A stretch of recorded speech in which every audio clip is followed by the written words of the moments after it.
Now, the reason that people are really impulsive in these romantic decisions, or by the way that they purchase stuff online, or they gamble, or they drink or take drugs, or whatever it happens to be, usually it's because they have... I want to know from you, because you are like a master in terms of happiness, how to be happier, how to be less anxious, but also how to find love, which is something that I think is, it's so important. Good topics. You know, I teach this class called Leadership and Happiness at the Harvard Business School, and it's very oversubscribed. Part of the reason is because we bring in these business students at Harvard and we teach them how to run a business, how to run money, how to be incredibly successful. But they make this assumption that if they're incredibly successful in business, that they'll automatically be happy. And by about the second semester or the second year, they're starting to figure out that that's not true. And so they pile into the happiness class because they want to understand how that part works. And it's a real science class. I mean, I talk about neuroscience, I talk about social science experiments, I base it in some very sound philosophical reasoning, and then I talk about how they can use it in their workplace, but most importantly, how they can treat their lives like a startup. Because this is the key, Max. I mean, it's like the Genius Life is your company, but Max Lugavere Inc. is your true enterprise. And if you treat that like a startup, then you're going to be treating things like your love life and your family life with the same seriousness, with the same business-like discipline that you would bring to anything else. That's what I teach my students, and that's the reason they find it attractive. Can knowing so much about the neuroscience of happiness ever be an impediment to finding happiness? No. Because there's a quote that I heard recently, and I'd love your take on it. I wish I knew no astronomy when the stars came out. That knowing so much about something takes the magic out of it. Yeah, at times. Who said that? Was somebody on your show said that? Somebody said that. And I remember it's oh man, I wrote it down when I heard it because I'm a Genius Life listener. One of your guests said that. I can't remember who it was. They were quoting somebody. I forget who the OG.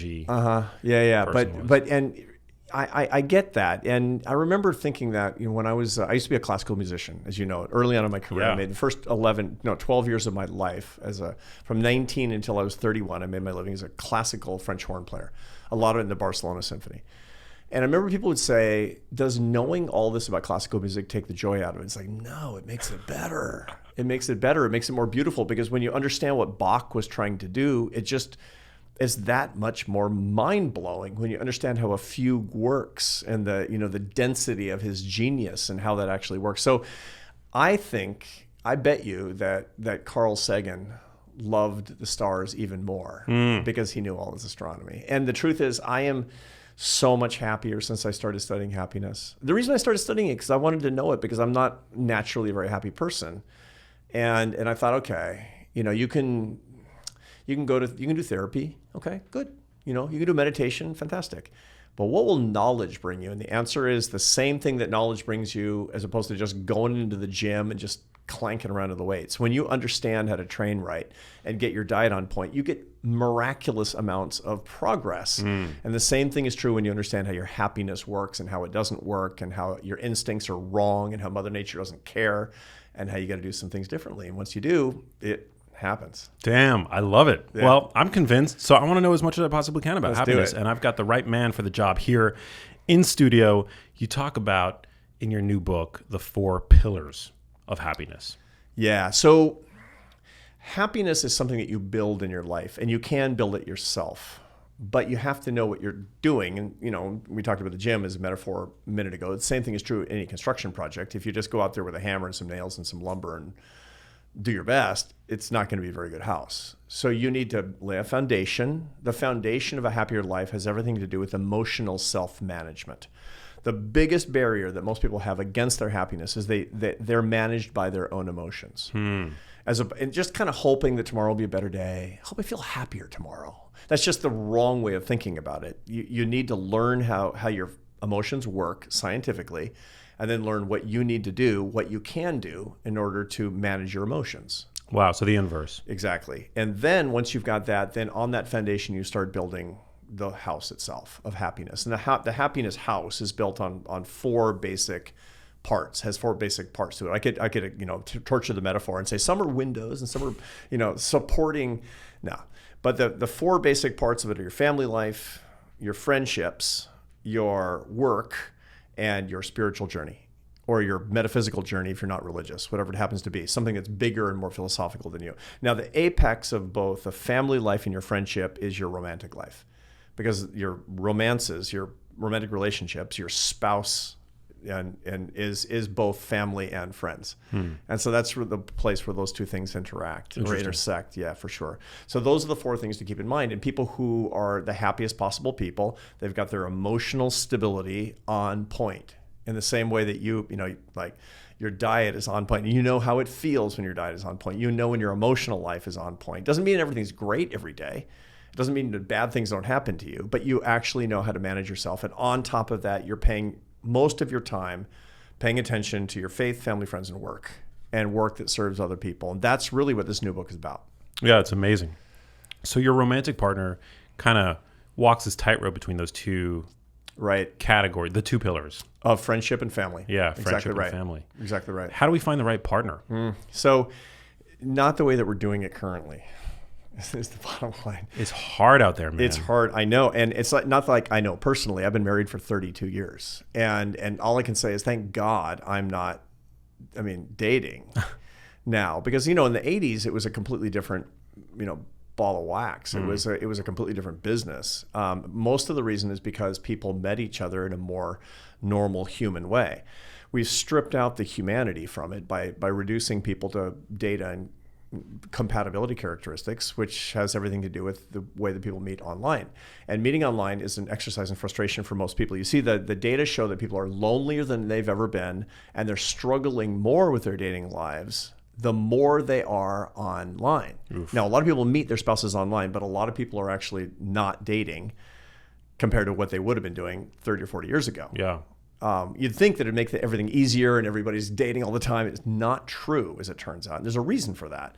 Number one is that dating apps, for example, they induce this problem of choice, this paradox of choice. And the paradox of choice, we all know what that is. We've all read the social science literature that shows that if you have too many choices in the supermarket, it's overwhelming and you don't like anything. And if you can, interesting studies about cars, for example, that you have half of a sample in an experiment when they buy a car, it was there was no guarantee. You couldn't turn the car back in. The other half, for the first 6 months, could turn the car back in for any reason. The first half, who couldn't turn their car in after they bought it, were happier with the car. Interesting. The reason is because the second half, they were thinking about, should I have bought the car every day? Right. Now, if you have too much choice in the dating market, it kind of works the same way. It's like next. There's somebody better. Yeah, it's analysis paralysis. That's a problem, yeah. And it's also, you're always wondering, it's too much time in the transaction for sure, but you're also wondering what's better. And there's always probably somebody better than the one that you're with. That's number one. But the big problem with dating apps, with this technology that makes it really hard to meet somebody, is that they load on compatibility. And what's happening for people who are in the dating age range is they think too much about the importance of compatibility of a partner. Now, what you need is a very low base of values compatibility, very low base. And on top of that, you need complementarity. Complementarity is difference. And what dating apps don't do is find you somebody different, because you're ruling all of them out. So what you find in dating apps is that people start to look like each other. I mean, literally physically look like each other. Wow. And they think the same way, and they vote the same way, and they like the same, they like both like sriracha, and it's like, you wind up dating somebody that's your sibling. As my adult kids would say, that's not hot. I thought when your values overlap, that's generally a strong predictor of relational success. You need basic compatibility. So fundamental level compatibility. You do not need political compatibility. You don't need political compatibility. If you're both really religious, it's important that you be the same religion. If you both have really, really strong views on something about family, it's important that you have some compatibility on that. But this is baseline stuff. It's not rocket science. And on top of that, you need complementarity. Somebody who fills in your gaps, who is strength where you have weakness, and vice versa. And that's not how people think. That's not how the dating apps have actually pushed people. And one of the reasons that people are less successful in dating markets today through dating apps is they're too compatible and not complementary enough. And so the reason is, within very short order after starting to date, they don't find each other attractive anymore. What happens is, when you meet somebody, the compatibility makes it possible for you to coexist. And then you start to find each other interesting. because you're different. And oh, isn't that something? That fascination that actually comes along. But if it's just like more of the same, yeah, we do this. Yeah, we both like this TV show. Yeah, we both like this kind of food. We both like this kind of politician. We both like. It's like you grew up with the person. Yeah. And by the way, there's interesting biology behind that too. You know about that famous T-shirt smelling study. So this is in the 90s. Yeah, I think so. But yeah, walk us through it. So in this study, they asked these single men in university to wear a T-shirt for 48 hours, not showering, and then they would take off the T-shirts and they would put them in shoe boxes and poke holes in the shoe boxes and give them to women who didn't know the guys and just have them sniff the T-shirts. Whoa. And then say, how attractive is the guy who is wearing this T-shirt? Just based on the smell. It turns out that the more different biologically the men were from the women who were smelling the T-shirts, the more attractive they found the men. There's a reason for that. The olfactory bulb in the brain doesn't just smell stuff consciously. It detects your major histocompatibility complex, which is your repertoire of defenses against diseases. And people who are more different than you are going to give you healthier kids. Damn. Yeah, no joke. And so you want people who are biologically different than you, and markers of that are not just what you smell, but how people act and what they like and all that kind of stuff. We need more complementarity. And we're missing out on all that by totally. This like phenomena that is online dating. Yeah, what we need is matchmakers. We need matchmakers, people who know us and know the other person and say, this would be an interesting couple. Wow. That's what we actually need more of. So you need people in your life who are older than you and who really know you and like you, love you, and or have some incentive to have you in a permanent happy relationship, monogamous relationship, because the happiest relationships, according to the data, have one sexual partner. That's the happiest people have one sexual partner, it turns out. It's kind of old-fashioned, I realize. And no, but it makes sense. But it's like, it just feels so bleak that our technologies are making it harder to pair bond, right? It's made it harder to date. But then it also technology has made it harder to stay together, right? Because you're confronted every single time you log into any number of social media apps with a barrage of opportunities for infidelity, right? Yeah. No, and so I heard one statistic that I don't quite believe, but I'm sure it's directionally true, that half of the divorce proceedings over the past 2 years have had the word Facebook in the legal proceedings mentioned at least once. It's probably too high, but the point is that a lot of people are reconnecting with people from their past on social media, which is not what you want. It's like, hey, man, you look really good since high school. I mean, this is not what we're supposed to do. We're not supposed to be reconnecting with people. We're supposed to be connecting with the one we're with. Right. Is the way that it turns out. So social media absolutely does that. But it's also just, a world in which we're told that if we have differences, that's a source of weakness. And the truth is that in any healthy relationship, differences should be a source of strength if you know how to use it. Why do some people seem to end up with the quote unquote wrong person over and over and over again? Yeah, this is a really interesting body of science, because I talk to people like this all the time. And you find that, for example, there's a phenomenon in which people are much more attractive to a potential romantic partner if they're already in a pair bond. And so in other words, when you're in a permanent relationship or in a stable relationship, Max, women are going to find you more attractive. Why is that? Because somebody has vetted you. Because you're domesticated by somebody else. Somebody else has actually voted for you. You're upworthy. It's like social proof. Yeah, it's a social proof concept is what it comes down to, and that's very, very common. So you'll find that typically you'll be about 3 times as attractive to a potential romantic partner if you're already in a romantic partnership. So people who do that, they're only attracted to people who are already in a relationship. And one of the classic ways to be in bad relationships is to go after people who are already pair bonded. You're getting people, you're breaking up, permanent relationships, even marriages. And though, if you can break up somebody's marriage, your relationship is probably not going to be stable with that person. Yeah. Because they've proved that they're willing to walk. And if they walked on somebody else, they're most likely going to walk on you too, according to the data. So that's one of the big reasons we find. The second is that some people are really attracted toward people that have personality disorders. This is a really weird thing. So you've heard about the dark triad. No. Okay, the dark triad occurs in about 7% of the population. It's 3 characteristics that happen at the same time. It's narcissism, Machiavellianism, and trait psychopathy. Whoa. Yeah. 7% of the population. So narcissism sounds like an evil superpower. Oh, yeah, for sure. So narcissism is, it's all about me. Machiavellianism is, I'm willing to manipulate you. And trait psychopathy means I don't care. I don't feel any empathy about it. I'm going to do it. Wow. So trait psychopathy doesn't mean you're an axe murderer. It just means that you have one of these, have some measurable amount of this psychopathy. So in 7% of the population, it occurs. Usually they're catastrophic failures, because people avoid them like the plague. But in certain cases, if they're really cognitively talented or really attractive in some way, that they'll have a real repertoire for bringing victims in. Yeah, because I mean, narcissists tend to make great first impressions. Exactly right, because that's what they're all about. They're all about first impressions. And so what happens is that certain people have a really bad radar on for trait psychopathy, for example. They have really bad radar for this dark triad. So a lot of women, for example, are attracted to men who are incredibly confident.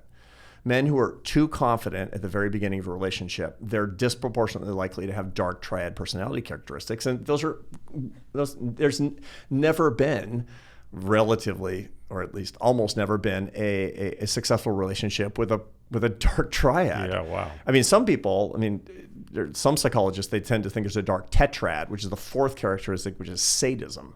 Like layer that on where they enjoy watching you suffer too. Oof. But the dark triad is bad enough, just those three. And so a lot of people are really attracted to it. The last thing that actually is that some people have a thing called hemophilia. It starts with an E, not an H. It's not hemophilia. It's not a blood disorder. Hemophilia is you're too likely to fall in love too quickly. And certain people have this. Some people think that it has to do with some genetic issues. Other people think that it has to do with the way you were brought up, perhaps with trauma. Nobody knows quite why this happens, but some people fall in love like the first date. And when that happens, you're going to be making bad choices. Wow. Yeah. So these are the three big reasons that people do this. And all of these things can be dealt with, but you got to have knowledge. You have to have knowledge about these things. Like, pair choice matching, mate choice matching, or I'm only going after people who are already paired. I got to not do that. Or, there's a dark triad. I got to stay away. Knowledge is power is the whole point. It doesn't help just to go get therapy about this. Knowledge is really the solution to this. Like everything else, the reason I teach happiness is because it's amazing how it can change people's lives just by knowing these things. For somebody that routinely makes bad decisions like that, like again and again going after the guy with the dark triad personality traits, is there a way to break that cycle? Yeah, there is a way to break that cycle, and it has everything to do, well, to begin with, is knowledge, but then you have to use the knowledge. Now, the reason that people are really impulsive in these romantic decisions, or by the way that they purchase stuff online, or they gamble, or they drink or take drugs, or whatever it happens to be, usually it's because they have bad emotional self-management. They have bad technique in the way that they manage themselves. They're being managed by their emotions. Now, that requires that you understand a little bit about the science of emotions. Emotions are all produced in the limbic system of the brain.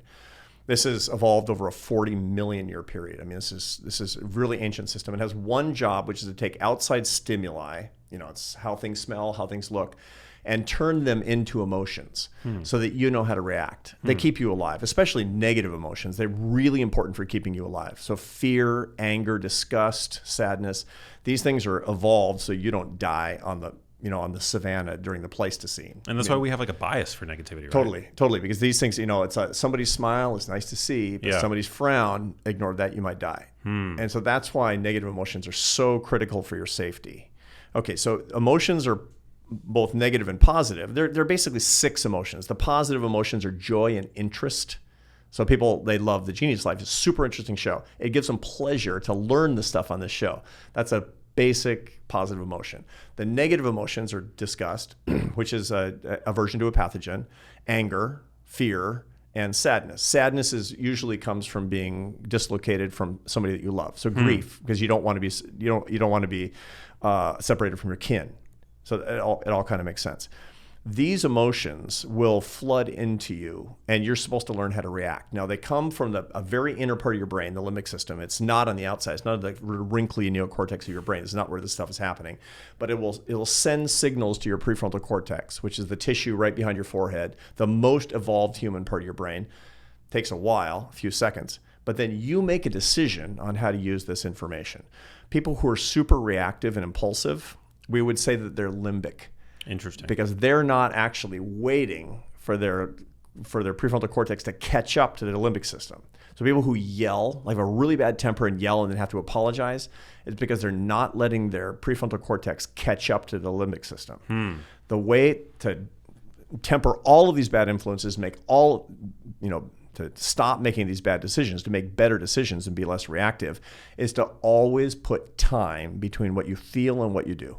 It's that simple. This is called becoming metacognitive. Whoa. Yeah. Always put time between what you feel and what you do. And what you say, everything. So your reaction, you need to, as they say in the subway, in the tube in London, mind the gap. Mind the gap. And make the gap big. So your grandma Lugavere, said, Max, when you're angry, count to 10. The truth is, count to 30 and imagine the consequences of what you're about to do.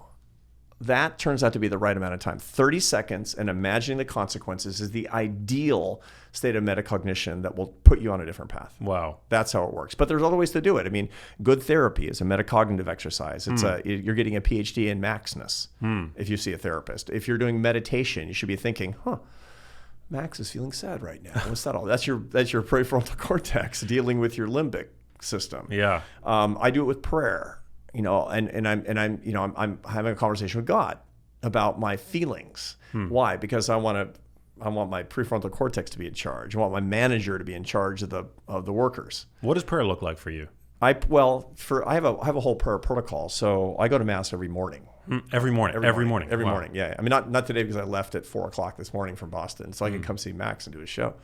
But tomorrow morning, yeah. Wow. And then every night I finish up the night praying the Rosary, which is a 1,000-year-old Catholic meditative prayer with my wife. We pray. So we go to mass together in the morning to start the day. We end the day with our Rosary. And I try to have some mental prayer in the middle of the day. Now, there's all kinds of psychiatric benefits from this that are secular psychological benefits from this. It's pure metacognition. I'm just more in charge when I'm doing this. And if I'm off my game because I'm traveling, I just can't get to it. I've noticed that as I get a little bit, it's like when you're not eating right and you're not getting to the gym, and by about the third day, you're like, ugh, why do I feel so crummy? Same thing for me when I'm not practicing metacognition using these tools of prayer. Wow. As it turns out, yeah. And there are different ways to do it. Amazing. So how does that translate to the metacognition, the space between what you feel and what you do? Because I'm taking the time to think about thinking. I'm taking the time to think about the emotions that are being delivered to me and the way that I, as Arthur Brooks, human, how I want to react. So this is how and when you're a religious person, you say, how does God want me to react? It's the same set of questions fundamentally, but you have to think about it, and that has to employ the prefrontal cortex. It has to bring in this incredible organ where it's the leader, and that's the workers back there. When they're running the firm, it's a big problem, Yeah, and because they'll run wild. Your commitment is amazing. I mean, that's to me seems like a huge time commitment. Then you got to stack onto that the gym and your family life and all the other, your professional life. You're in the middle of a book tour. It's like, how do you find the balance? Well, yeah, that's a tricky thing. But discipline is everything, as you know. Discipline. It's actually helpful that I started off as a classical musician, because classical musicians are 100% disciplined. Scales all day long, arpeggios, etudes, and doing the whole thing just to maintain your technique. So cool. It's like being a professional athlete, and you have to be completely disciplined, or you're going to be off your game. You're going to have a bad concert that night. So I feel like everything I've learned how to do, I learned by playing the French horn, but it's just easier when you're not holding a French horn. So I get up, 4:45 in the morning. I work out from 5 to 6. I have mass from 6:45 to 7:15. I'm back at my desk by 7:30, and I have my coffee by the time I've cleared the adenosine in my brain, because the adenosine is what's being blocked by the caffeine molecules. And if you still have lots of adenosine in there, you'll displace them and you'll have the 2 p.m. or 3 p.m. crash in the afternoon. So you have to wait 90 to 120 minutes after you wake up to have any caffeine. You should. I'm terrible at that. It's hard, but if you have a routine that crowds out the coffee drinking at the very beginning, it makes it much easier. And so I tank up on coffee. And if I do these 3 things, I have hard physical exercise without mental taxation. It's the mental taxation is, so I don't listen to your show when I'm lifting, because what I'll do is I'll be using up bandwidth. So I have to listen to you later in the day because I want to concentrate, right? Yeah. And then I go to mass. So I'm doing metacognition. And then I have coffee which brings dopamine to the prefrontal cortex. And that gives me the dopamine that I need for 3 solid hours, uninterrupted hours of creativity. And so I'll have 3 solid hours, 8 to 11 in the morning of pure creativity. Wow. And that's how I can do it, but I actually need those building blocks at the very beginning. That's how I structure my day for maximum effectiveness. I'm a huge fan of the post-workout coffee. Not necessarily for it has nothing to do with like lifting and gains in the gym, but it's just from a dopamine standpoint, it feels much more for whatever reason, and I'm sure you know the neuroscience of it, but it feels much more hedonic in the post-workout setting. Oh, for sure. No, it feels like absolutely. a warm blanket that you're putting on. No, you're an idea guy, so you actually need to optimize your dopamine in the morning, because dopamine is the neuromodulator, not just of anticipation of reward, which is how we typically talk about it. It's also the neurotransmitter that governs focus and creativity. And so you need it, and you need it especially in the morning, and you need it for a concerted block, and you need to not waste that time. So if you do hard workout, you beat your body up, and then you do your meditation or prayer, and then you have it just like boom on the caffeine, you're going to get a good 3 hours. I love it. That's a good way to, that's a good stack for the morning. What's a secular alternative to the mass that you do every morning? So sitting in meditation, structured meditation. So not trying to make it up yourself, get some meditation training. And there are a lot of different ways. There's single point meditation, there's analytical meditation, there's a number of different meditation techniques. I've studied meditation with the Tibetan Buddhists for many years. For the last 11 years, I've been working with the Dalai Lama. And so almost every year I spend time at his monastery, and I'll sit in meditation with his monks, and I've actually had meditation training with them, which has made me a better Catholic. But that's an excellent technique for doing it, just because it's so disciplined and it's so serious. But there are other ways to do it. Some people like transcendental meditation, and ways to do that as well. Some people actually are very good at simply practicing mindfulness.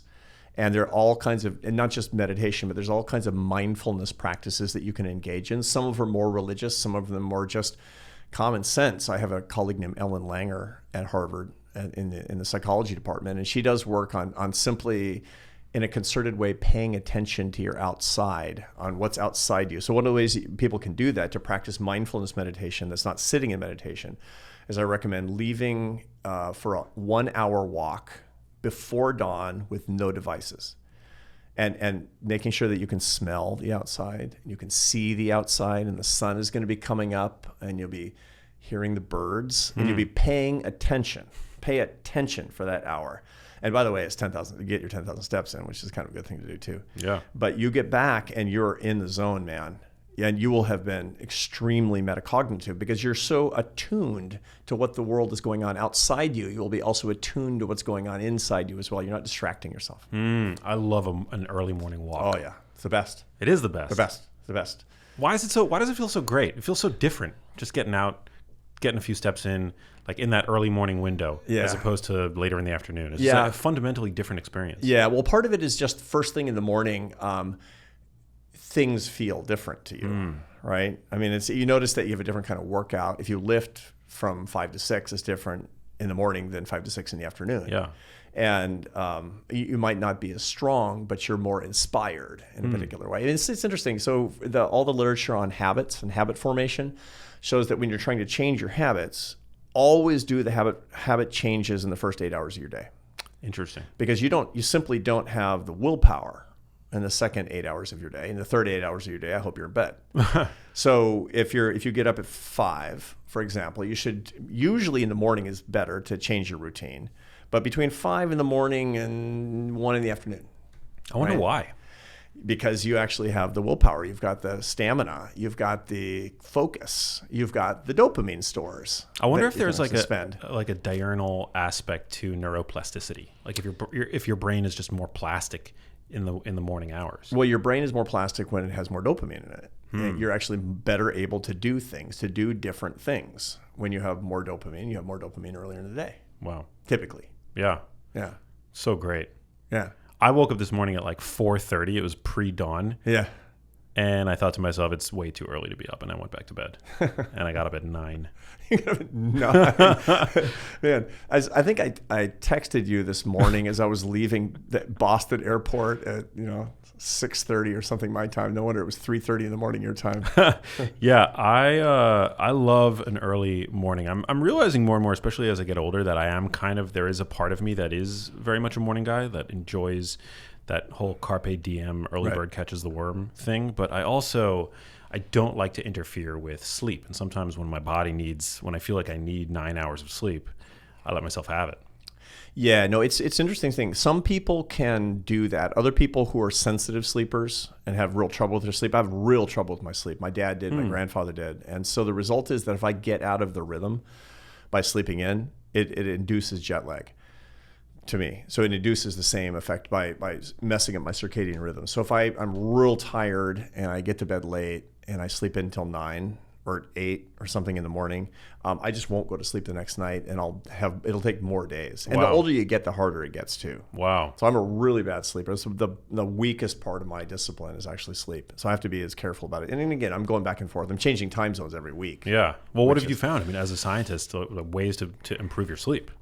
Part of it is being as disciplined as I possibly can about making sure that the hours are as constant as possible. So when I'm on the West Coast, the first night, I never take a dinner on the West Coast on my first night on the West Coast because I live on the East Coast. So I'm traveling west, meaning that if I take a 7 p.m. dinner, that's me eating dinner at 10 p.m. Right. And then getting to sleep real late with a full stomach. Bad. Because you're getting a glycemic spike, and so your heart is pounding. And it's really late, so you can't sleep, and then you compound the entire problem. So the first night on the West Coast, I try to get to bed by 7:30 or 8 o'clock. And you're eating like a really early dinner. Yeah, or just very little dinner. And that's actually important too, is not eat too much late in the day. And I mean, there's all these protocols everybody knows about. The problem is I have a huge sweet tooth. Do you? Oh, yeah.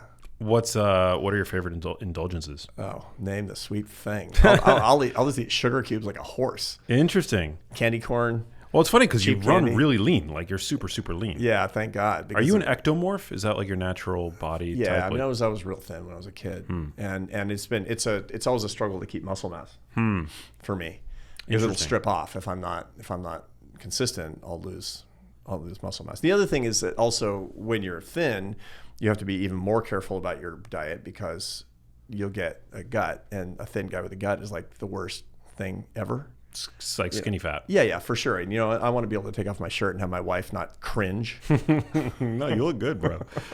You look like more swole every time I see you. Yeah, it's I don't know. Maybe I'm just like pumping up before I come see Max. Yeah, dude. getting that pump in. Yeah. Dude, super interesting. So in writing this new book, has there been anything that has surprised you? Any new research that you've uncovered that has been served as perhaps a perspective shift for you in any way? Yeah, a lot. And I write books. This is a book that I co-authored with Oprah Winfrey. No big deal. Yeah, I mean, she's fantastic. And what happened was that she was reading my column in the Atlantic during the quarantines. Is that how you guys connected? Yeah. So turns out she was a reader of the column. She read From Strength to Strength, the last book that I wrote, and she called me and she says, "This is Oprah Winfrey." I'm like, "Yeah, and I'm Batman." I mean, it's like, and I went on her podcast, and we wound up, hanging out at her place talking about what we could do to bring the science of happiness to a broader audience. And she says, I used to have a show. I'm like, "Yeah, I know, I'm aware." The whole world is aware. I mean, it's amazing. She's one of the most best known people in the world, obviously. But she said that when she had a show, she would have a scientist that she believes that has work that can really help a lot of people on the show, and 30 times, and that would launch the person in the public consciousness. Now that she doesn't have a show, she said, "Why don't we write a book about this and take some of this new work on the science of emotion and how you can use it to a big, broad audience?" And we wrote it together. So she's introducing different topics, and I'm writing about the science. And it's a real dance. Wow. And we narrated the book too. So she talks and I talk, and the whole thing. Yeah, it's really cool. So I learned a bunch of stuff that I always wanted to know, because when I write a book, I write about what I want to know about. And then if it's, I spike a lot of books that I thought I wanted to know about it. It's not that interesting. But when it really is interesting, then I think it's going to be a bigger audience because they're going to need to know this information as well. So there are a bunch of things about the science of emotion that I knew, but I didn't know well. They were kind of outside my field. I'm a social scientist. I'm not a neuroscientist. So I had to work with neuroscientists. I have a guy at one of my colleagues at Harvard named Josh Green, is one of the most distinguished neuroscientists in the world. He vetted this to make sure that, I'm not, again, I don't have a neuroscience background. So the result is that I have to be real careful about making sure that I'm presenting the science correctly. My PhD is in other stuff. Other stuff, yeah. So I'll give you an example of something that quite blew my mind about the emotional science. So people have positive and negative emotions. Most neuroscientists believe that we largely process positive and negative emotions on different sides of the brain. So what you find is that negative emotions are largely processed on the right side of the brain. And you can tell, actually, interesting studies that show that people have more twitching of the facial musculature on the left side of the face when they're feeling negative emotions. Interesting. Yeah. So you see this with your little niece, your brand new little niece. That if she fall down, and when a little kid falls down, there's like a minute or a few seconds where you don't know which way it's going to go. Yeah, like it's processing. It's going to be waterworks or laugh. You don't know, right? And the way the tell is look at the kid, and if the left side of their face twitches a little bit, it's going south. Interesting. Yeah, it's because there's a lot of activity in the right side of the brain. So the negative emotions and the positive emotions they're not opposites of each other. This is really super important. A lot of people think that being happy is being less unhappy, and being unhappy is being less happy. That's exactly wrong. You can be unusually happy and unusually unhappy. That just means you have high levels of both positive and negative affect. So here's what the data are really showing, and this has been helpful for me to work with other people, work with my students, and work with the people that I'm doing a lot of work in companies, for example. I do a lot of teaching of the happiness science for managers. People basically, in terms of positive and negative emotion, fall in 4 buckets. So you can be unusually high positive affect, that means happy feelings, strong happy feelings, and high negative affect, unusually strong negative feelings. You can be high positive, low negative. You can be high negative, low positive, or you can be low negative and low positive. These are the 4 kinds of people, and they fall 25%, 25%, 25%, and 25%. So if you're a high person, it means you're a high affect person. You have really strong emotions, both positive and negative. That's the mad scientist profile. Interesting. That's like, yeah, it's great, sucks. Great, sucks, right? Yeah. If you're really high positive and low negative, that's the cheerleader profile. Everybody wants to be that, but the world doesn't need too many of them. They make bad CEOs. Interesting. Because they can't give criticism and they can't take bad news. Whoa. It's like, don't come around me, Negatron. They don't want any of that nonsense, right? And the cheerleader boss will say, "Hey Max, you had a great year. You're pivotal to this company." And you're like, "Oh, that's awesome." Then you hear him saying the same thing to the incompetent moron in the next office, and it's incredibly disheartening. So that's the cheerleader. You get the people who are really high negative and low positive. These are poets. This is the poet profile, where they feel negative things really strongly, and that's correlated with high levels of creativity. Low positive, meaning they have happiness, but they have a low intensity, low amplitude of that. And then low, these are the judges. Sober, right? These make really good surgeons. They make really, they make good parents for teenagers. It's like people who need to be cool all the time. A little more stoic. Yeah, if you want to be a good spy, it's good if you have the judge temperament. And so understanding this is hugely important because, I'll work with people. I say, what kind of person should I marry? Your complement. No, it doesn't mean you can't be happy. My wife and I are both mad scientists, but it's been like daggers drawn for 32 years. We've had 10,000 fights. And for the first 5 or 10 years, like, what's wrong with us? And the answer is because that we're all our jagged points are pointed at each other. We don't, and we don't fit.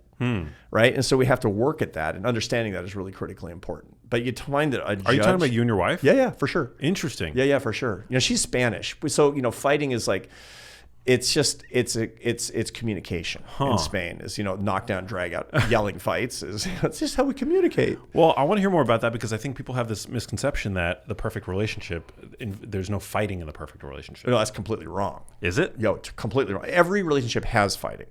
If you don't have any fights in your relationship, it means you don't care enough. Wow. Now, some people fight a lot like we do, and some people fight relatively infrequently. But the key thing is that everybody fights, and fighting is really important for a couple of different reasons. Number one is it's a way for you to make progress, because you've found an area of difference that you need to work out. And that's really, really important to be able to make progress, because if you don't do that, if it doesn't actually come to a head and there's discussion, then you won't make progress. The second thing is that for a lot of couples, fighting is when you're most intimate. So a lot of couples, for example, married couples, they'll have a huge knockdown, drag out fight, and then they'll make love. And they'll be like, oh, it's a makeup sex. No, it's not makeup sex. You're uniquely intimate in the moment of your fight, because you said things that you actually think and that you hadn't been saying before. Wow. And when you're saying things to each other that are completely true and raw, you have said that's the most intimate that you can get. Some couples, the most intimate they ever are is when they're praying or when they're fighting. That's super important to keep in mind. So you got to use your fights. Don't waste your fights, man. It's one of the things I talk about with couples. Is like, we fight too much. Maybe you do. But the whole point is, you're going to fight. Make sure that you see this as an opportunity. Because if you don't, an opportunity for progress and an opportunity for intimacy, then you'll waste it and they can become destructive. Wow. I love that, like, the happiness guru himself is copying to the fact that he's in a loving relationship for many decades, that there are fights. Totally. And she'll be the last person I lay my eyes on as I take my dying breath. Wow. She's the love of my life. Wow. Now and forever. But I'm telling you. Is there a way to get better at fighting? Yeah. Like to encourage that the fights are more productive? Yeah. What's the technique? Fighting technique? Yeah. What is it? Because you're probably not as it's probably not as helpful to learn on the job, right? To learn how to fight in the fight. So is there any work that can be done prior to those inevitabilities that can help those events be more productive? Yeah, the number one way is actually the language that people use. So you find that couples that make more generative progress in their fights are the ones who say we and us, we, us, we, us, we, us. The ones who make less progress is saying I, me, you, you. That are actually, so it's like I do this and you do that. Why? Because you're breaking apart the relationship in the context of the fight, as opposed to saying we have a problem that we need to solve. As soon as you say that, you're fine, right? And then it becomes generative, because then you've basically said, we got something we got to work out. Right. And we have an opportunity to do it, and we can. And I'm really, really mad. And it sounds collaborative. Totally. So it's really, and by the way, it's not just we hope we use that language. You can choose that language. As you can decide to use that language. So a couple that's fighting a lot and they're breaking apart and they're not understanding each other and they're really injured. One of the things that I recommend is having an agreement that when we fight, I'm not going to say I and you. I'm always going to say we. And just that ties people together, because language has so much cognitive impact. The way that you use language, it can change culture, it can change a relationship. It's very, very heavy. Wow. Yeah. Amazing. That's so interesting. Yeah, people have this like fairy tale view of what the perfect relationship is supposed to be, especially today because of social media, right? Yeah. You only get the thin slice of people's select reel on social media. And it's just it's a farce. Yeah, you're watching everybody else's greatest hits and you're living your own bloopers. There you go. I mean, that's like, and it's crazy because we have this mental, we have a bias. It's a very ingrained bias, even for people who know this, to believe that what you see is real from others. So even though you know that nobody's putting on social media, my wife just yelled at me again, #brutal. Right? No. Yeah, no one's putting that up. But there's like they're out, hiking together, holding hands in the Instagram, and then they're yelling at each other when they're not on Instagram. I mean, that, kinda. Yeah. For some reason it doesn't register. And so you think that your life is uniquely crummy and everybody else's life is uniquely happy. And that's not just relationships, that's just everything. The way that you consume, the way that you work, the way you enjoy your job, everything. It's like, yeah, another beautiful day at the gym, right? But we're racked with insecurities, et cetera, et cetera. So that's important that we realize that bias actually exists. Stay off social media. That's really important. Yeah. That's the bottom line on this, because the bias is so hard to get around. I strongly recommend staying off social media for anything beyond professional life. Do you think social media is a net positive or a net negative? Well, it depends on what you're talking about. It's a net positive for the Genius Life as a business. It's probably a net negative for Max Lugavere as a human. And that's an important distinction to make, right? I mean, the truth is that, and you can enrich people with this content, which you do. You have relentlessly positive content. I follow you on social media. And so I was like, hey, that's a good idea. Oh, cool. Oh, yeah, I got to go listen to that episode. It's enriching to me to get that, right? But if you're actually using it as for personal reasons, to pass the time, to distract yourself, it's going to lower your quality of life completely, 100% sure. Yeah. No, it's such a double-edged sword, because I obviously feel that I'm reaching a lot of people because of it, thanks to it. A lot of people have found me because of social media. Right. But yeah, it is a big barrier to, I mean, it's a barrier to dating, it's a barrier to staying in a relationship, it's a barrier to it's the comparison game. For you as a public person, I would strongly recommend never using it to pass the time. Yeah. Ever. I would take the apps off your phone. I would not look at it for any other than professional reasons. I think I'm going to do that. It's a good protocol. Now, it's the interesting thing is weirdly hard advice to take, because, it's not like advice I would give you about getting your protein intake up. Right. Because you're like, okay, but when your protein intake is too low, it's not like you're getting extra dopamine, but Instagram gives you dopamine. That's how it's set up. It's set up like a slot machine, so that you hit it and you wonder, and is there any DMs, and is it, all the stuff that you do actually gives you a little cognitive reward in that moment of when you want distraction, or you're a little bit bored, or whatever it happens to be. So you have to be very disciplined. And one of the best ways to do that, turn your phone to black and white. Because it reduces the dopamine, right? Yeah, and take the apps off your phone, and then make a deal with the people around you to help you use it for almost entirely for professional reasons. Wow. You think if you find that special someone, the best way to preserve that, or one of the more helpful ways to help preserve that relationship, is to stay off social media? Yeah, for a couple of different reasons. Number one is you'll waste time in the presence of that human being by being in the virtual presence of a bunch of strangers. And that's a stupid trade-off, but it's a dopamine fueled trade-off. And people do that all the time. I'll see couples that used to be in love, or maybe still are, I don't know, sitting in a cafe having, breakfast, and they're both looking at social media on their phone. It's insanity. It's like, have a conversation. I get it that, it's not as much variety that way, but variety, the reason that people crave variety is because they want that little cheap, easy dopamine hit. Real happiness always and everywhere comes from in-person relationships with other humans. Always, always, always. Everything else is a sorry substitute for it. So social media is like filling up on burgers and fries. Yeah. It's the worst. It's empty calories. Think of it that way. I mean, I'll have dinner with my family, and I'm literally sitting at the table I'm on social media, just like hitting refresh. For nothing. It's like occasionally it's like, and they know because of the algorithm what you like. And so I'm getting reels of raccoons. Why do I get raccoons? I get lots of raccoons. Apparently I'm really into raccoons. I don't know. I had no idea. Why. Or bears, raccoons, like animals that aren't pets that are doing funny pet things. I don't know, man. It's just, it tells me something about myself that's not attractive. Dude, it's so bad. Yeah. I mean, I've gotten better, but I still use it more than I would like to. Yeah. And there's a professional component to it for me that I feel like there's an opportunity cost to not being on it and staying kind of plugged into the zeitgeist on social media, which, it is sort of one of the town squares for nutrition discourse these days, whether you like it or not. But it's also, you have to use it for that, but not for entertainment. Yeah. So use it as a tool, but not to entertain you. And that's a hard thing to do when you're in your particular position. So it's a tricky thing to do, but you can do that by setting up rules for yourself. What am I going to look at? Who am I going to follow?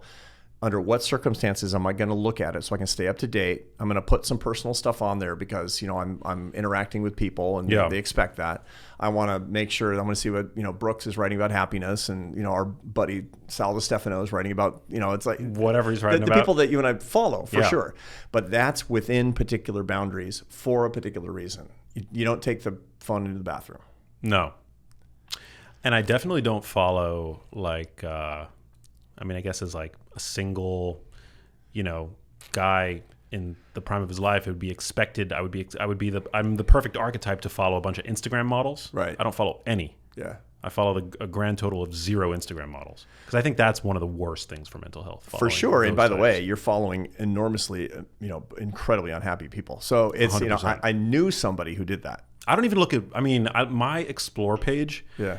It's my favorite musicians, really buff dudes, and Daniel Craig is like pretty much my Explore. Right on. Yeah, that's what I tap into. I'm like, okay, let me see how to do a bicep curl in this new and interesting way. You're trying to learn things. You're using it as an educational tool. But it's very much. Don't check your notifications. Part of it's an interesting thing. There's a lot of literature that shows that one of the greatest barriers to your happiness is a mirror.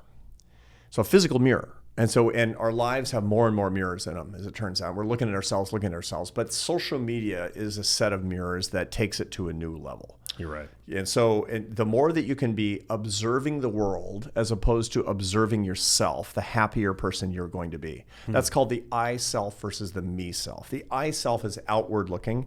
The me self is inward looking. The outward self is a picture of the Eiffel Tower and its majesty. The me self is a picture with a selfie stick of me in front of the Eiffel Tower. It's a completely different experience. And for happiness, there's no comparison.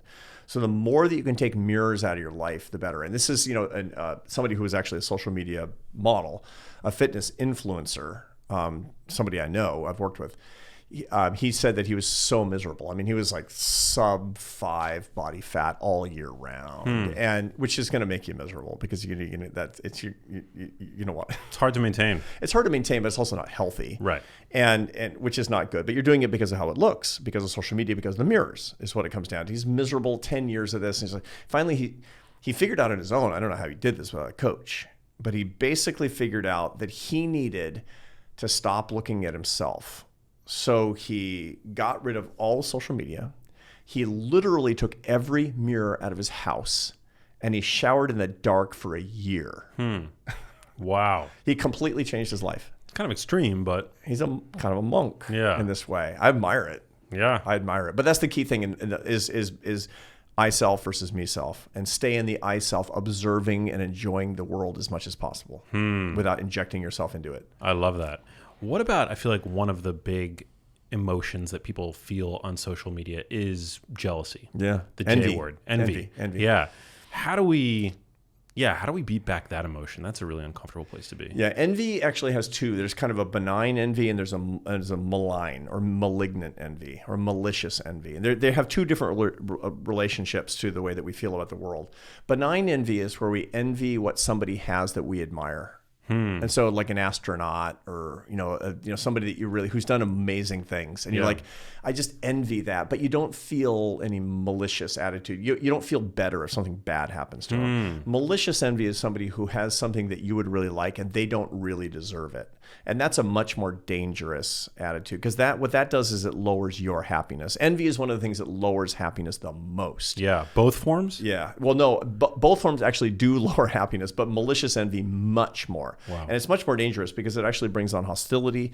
It brings on, acts of aggression toward other people, which are horrible. Yeah. And you become a different person under the circumstances, because it's one thing to say, jealousy is, I wish I had that. Envy is, I would be just as happy if that other person didn't have that. It brings on spite into your life. It makes you into a kind of a different person. So Dante and his Inferno, the envious people, they always get the in hell and in the Inferno, they get the punishment that fits the crime, right? That's why it's such a fascinating book. And he has the envious people who commit the sin of envy again and again and again, who have to live in this state of having to they're pressed up against a wall on a precipice, having to support each other in life where they never did. Oh God! And they can't see; their eyes are wired. It's just awful, right? Wow. And so the key on all that is the antidote to that is gratitude. Is gratitude, which is a much more realistic emotion. You know, when you look at other people, especially in social media, where you can't compare yourself to people you don't know, among millions and millions of people out there, is to be focusing on the things that are going right in your life and that you feel really grateful for, and you'd be really grieved if you lost. And that is going to help you a lot, is by focusing on this thing and having gratitude exercises that are programmed into your day every single day. It's one of the things that I recommend is that you have a gratitude list.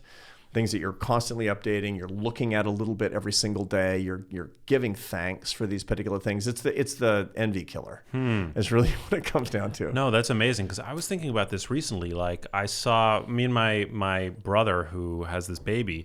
We saw evidence in her. She's less than 1 year old, that she got jealous when I think he was like giving attention to like a cat, or his cat or something, or he had something that she wanted. And I was like, wow, that's like actually something that adults struggle with all the time, but it's actually possibly innate. I'm going to ask Arthur about this. It's absolutely innate. And pets, you see pets get jealous. For sure. So we actually were hardwired to feel envy. Yeah. And the problem is, we shouldn't wish that we didn't have any bad emotions, because there's an evolutionary basis for it.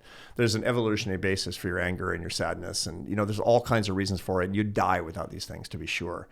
The problem is when it's maladapted and when it's blown out of proportion. When it becomes a part of your life that's too great. So you can become a rage monster. That's not that's out of proportion to circumstances. What you want is to have anger and sadness and disgust and fear in proportion to what things are around you. And when you feel envy, to say, why am I feeling envy? Oh, it's because I want that thing. Why do I want that thing? Because I want the virtue that's behind that thing. What am I going to do about that? I'm going to foment that virtue, and I'm really grateful that I'm actually able to do it, and move on and learn from it. That's how you and that's when envy becomes a constructive emotion. But when you dwell on it and you say, yeah, and that celebrity got taken down a few notches and I'm enjoying that, that's really bad. That's a really bad thing. Man, I love hearing you say that, because it is a normal, sometimes I feel if I get that tinge of, because I'm human, if I get that tinge of like, I guess of envy, it's like sometimes I feel like it's almost like a 4-letter. I mean, it is a 4-letter word, but I feel like guilty or shame for having felt it, and I'm like, I'm Max. Like, I'm 41 years old. I'm accomplished. I'm successful. I've got people. I'm surrounded. Why on earth would I ever feel that emotion? But then, how can you not? It's just everybody does. And you find that. I mean, I talk to famous Hollywood actors, and they're like, I never won an Oscar. Wow. I never won. It's like nobody wins an Oscar. I mean, it's a very rare thing to win an Oscar, and you make a good living, and people have applauded for your incredible talent, but no, it's not enough. It's never enough for anybody, and so people feel this envy. And so the key thing is to think. Of course, Max Lugavere feels envy, because you're a normal human being, and I do too. And it's like, and it dropped off the bestseller list, or something stupid like this. And when you should be grateful that it was, when you were able to get your message out in the first place, and to think, why am I thinking that? I'm thinking this because of this, and that represents something to me.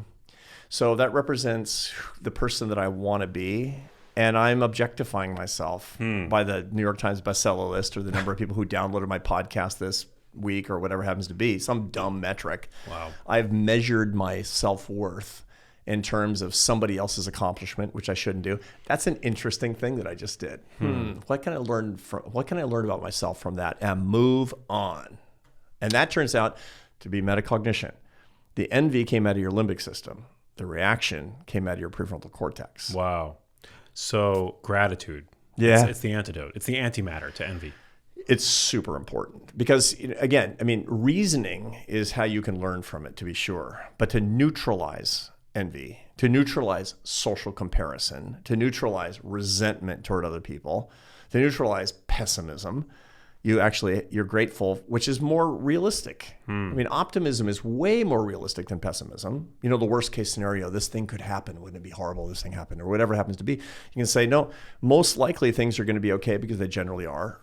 I have a lot more to be thankful for in my life than I have to be resentful about. And focusing, now, Mother Nature doesn't lead you to focus on these things.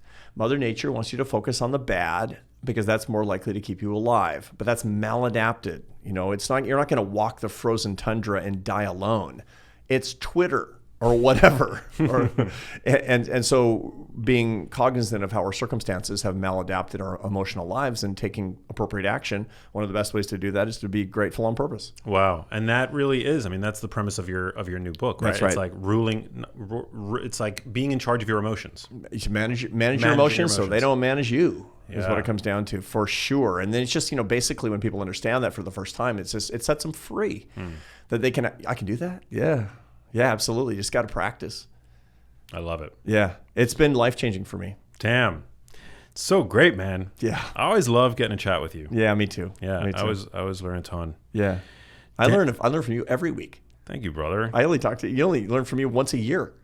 Well, it's amazing when I love when, like, literally anybody takes the time to pay attention to what it is that I'm putting out, but somebody with your academic chops deriving the value that you're saying that you derive from the show. I mean, that's just amazing to me. I love it. It's like so gratifying. It's a good time. There's a lot that's wrong with the modern tech that we're using. But one of the things that's right about it is that 20 years ago, you and I wouldn't have found each other. Yeah. We wouldn't have been able to share ideas with each other, because we would have been in completely different orbits. And so this technology has brought it so that what we're doing right now is we're running the seam between your world and my world. My world of academia and science, and your world of mass media. And the seam between it is the ideas that we're discussing right here. And that seam only exists because of the modern technology. It's a lot to be criticized, but there's a lot to be thankful for as well. Yeah, and by hosting this podcast, I feel like I'm getting an insane education that I think the public at large has yet to really fully appreciate. The education, the level of education that they're getting being regular listeners of a show like this. Yeah, totally. I learned so much. I mean, you and I listened to a lot of the same. We both listened to Tia and Huberman and Mind Pump and just learn. It's just great. Yeah, it's an amazing time. And it's all free. Yeah. Yeah. So great. Except for the commercials, and people should definitely check out who are you advertising this? Oh, my sponsors? Yeah. Who are your sponsors? Well, I only work with brands that I really like. I know you do. And so, I mean, I got, we work with Element, which is a great company. It is a great company. Electrolytes. People should definitely support the sponsors of a show that, not just me, but like if you enjoy a show and you listen to it, support by, using the promo codes or whatever. Exactly. Yeah. It's a way to support. And if you're friends with an entrepreneur in your life, buy their product at full price and leave a review on Amazon. It's like those are all the ways that you can support people in this wild new economy where people are, bootstrapping it and making things work without having to work for the man. 3 cheers for capitalism. There you go. Yeah, huge fan. Well, speaking of which, where can people pick up your new book? The book is Build the Life You Want, The Art and Science of Getting Happier. And you can get it where, as they say, where all fine books are sold. So it's Amazon and Barnes & Noble, and it's coming out. Amazing. September 12th. All the places. And I hope people enjoy it. It's like Oprah and I were discussing, who should we do the dedication to? And we talked about it. She said, we should dedicate it to the people we're writing it for. I said, that's right. So we dedicated the book to our readers. Amazing. Yeah. Are you and her going to be doing media together? Yeah. Wow. Yeah, we're doing a lot of media at opening in New York City. We're doing CBS Sunday morning and a bunch of other shows, and we're doing some opening events, and it's great. It's awesome. It's just she's incredible to work with. It's always tricky when you meet people that are in the public eye and you've known about your whole life, because they're usually not like their public image. She's exactly like her public image. She's generous. She's nice. She's calm. She's funny. Have you learned anything about happiness from her? Yeah, I really have, because she's a judge and I'm a mad scientist. And so it's a good interlocking profile for us to write a book together, to be sure. but also she has lived a lot of the ideas that I've been talking about, and she knows them intuitively. And she's been talking about this with people. And so I'll give you an idea of something I really learned from Oprah from working on this book. She said, "What's the goal?" And I said, "It's not happiness, because happiness is not a destination. That's like El Dorado, the city of gold in South America. Everybody's looking for it. It didn't actually exist. This side of heaven, The goal is to get happier." And she said, "We got to call it happierness." Because that's really what you're looking for, is happierness. And she kind of coins this neologism that put into a word something that I was using a paragraph for. She's she's incredibly gifted at boiling down all the scientific blah, blah, blah that I'm doing into words, just a few words that really get the essence of it. I mean, it's really amazing how talented she is at that. So it's a nice pairing, and yeah, I learned a lot from her. Dude, that's so cool. Yeah. Hey, if you liked that video, you need to check out this one here, and I'll see you there.